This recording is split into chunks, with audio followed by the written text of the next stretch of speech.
ફટાફટ બની જાય છે અને ખાવામાં પણ ખૂબ હેલ્ધી છે. તો તમારે જો લેવી હોય તો તમે અડધો ગ્લાસ જેટલી લઈ શકો છો. બરાબર છે. તો હેલો મિત્રો, ગુડ મોર્નિંગ, જય શ્રી કૃષ્ણ, રાધે રાધે. કેમ છો બધા? મજામાં ને? તો સ્વાગત છે તમારું મારી યુટ્યુબ ચેનલ શ્રદ્ધા લાઈફસ્ટાઈલમાં.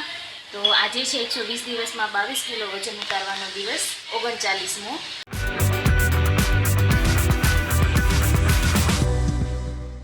તો જો સવારમાં આપણે જીરા પાણી લઈ લીધું છે એક ગ્લાસ ભરીને, જે અમે આગલી રાતે તે પલાળી દીધું હતું અને સવારમાં સરસ ઉકાળી અને થોડુંક ખતપ જેવું થઈ જાય પછી પીવાનું છે.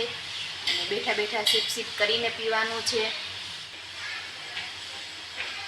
તો એવી રીતના સિપ કરીને પીવાનું છે, એકસાથે બધું નથી પી જવાનું. અને તમે આની અંદર લીંબુ એડ કરી શકો છો સ્વાદ માટે. જેને ટેસ્ટ આનો સ્વાદ ન ભાવતો હોય તેમાં લીંબુ એડ કરી દેવાનું, એટલે સરસ શરબત જેવો લીંબુનો સ્વાદ આવે, ખાટા જેટલો ભાવે એટલા માટે. તો તમે એડ કરી શકો છો પાણીમાં. તો ચાલો હવે મળીશું નાસ્તા ટાઈમે. તો મિત્રો, આપણા નાસ્તાનો ટાઈમ થઈ ગયો છે અને આપણે નાસ્તા ટાઈમે લીધા છે 2 ખાખરા અને દૂધ.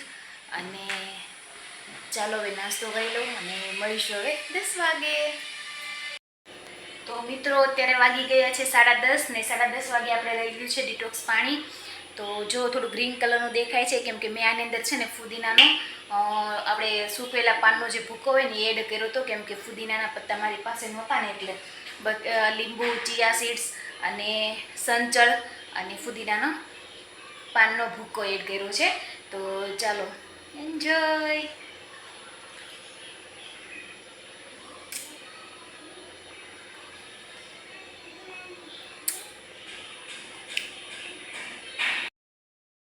તો જો અત્યારે બપોરના છે ને 12:30 થઈ ગયા છે ને આપણે જો જમવામાં જે છે ને મસાલા રોટલો અને દહીં લીધું છે.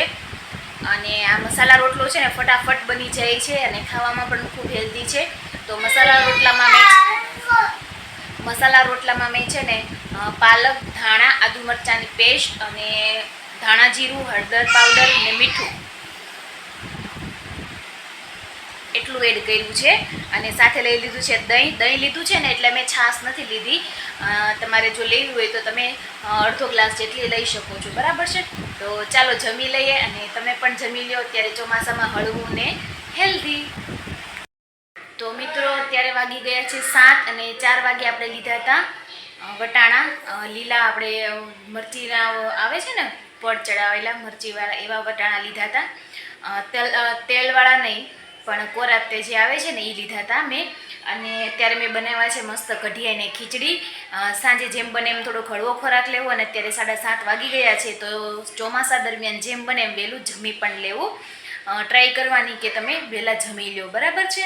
તો ચાલો બતાવી દઉં મારી કઢી અને ખીચડી. જુઓ, અને બધા માટે બનાવી છે. આ મારી ખાંડ વગરની કઢી છે. આ ઉમેશ ને માધવ માટે ખાંડવાળી કઢી છે, શુગરવાળી. મતલબ એમાં મેં ગળપણ એડ કર્યું છે. અને મારી જે કઢી છે ને એમાં મેં ગળપણ એડ નથી કર્યું. તો તમારે જો કઢી કે દાળ કોઈ પણ વસ્તુ લેવી હોય ને તો એમાં તમારે શુગર એડ નથી કરવાનું, ગળપણ એડ નથી કરવાનું. ઓકે. તો ચાલો જમી લઈએ અને તમે પણ જમી લો. તો મિત્રો, અત્યારે વાગી ગયા છે 11 અને આપણા સુવાનો ટાઈમ થઈ ગયો છે. અને સુવાના ટાઈમે જો મેં એક છે ને તજનો ટુકડો એડ કરીને પાણી ગરમ કરી લીધું હતું. અને એ પાણી મેં છે ને આ ગ્લાસમાં લઈ લીધું છે. જુઓ, સતપ જેટલું છે. અને નોર્મલી હલકો પીળો કલર હોય ને એવો થઈ ગયું છે. અને પછી આપણે આને છે ને સિપ કરીને પી જવાનું છે સુવા ટાઈમે. બરાબર છે. અને 1 ચમચી જીરું પલાળી દેવાનું છે. તો ચાલો મિત્રો, હવે મળીશું કાલે એક નવા વિડીયો સાથે. તો જો તમને મારા વિડીયો ગમતા હોય તો લાઈક કરો, શેર કરો, કોમેન્ટ કરો. નવા હોય તો સબસ્ક્રાઈબ કરવાનું ભૂલતા નહીં. અને ચાલો મળીશું એક કાલે નવા દિવસે. તો બધાને અત્યારે ગુડ નાઇટ, જય શ્રી કૃષ્ણ અને રાધે રાધે.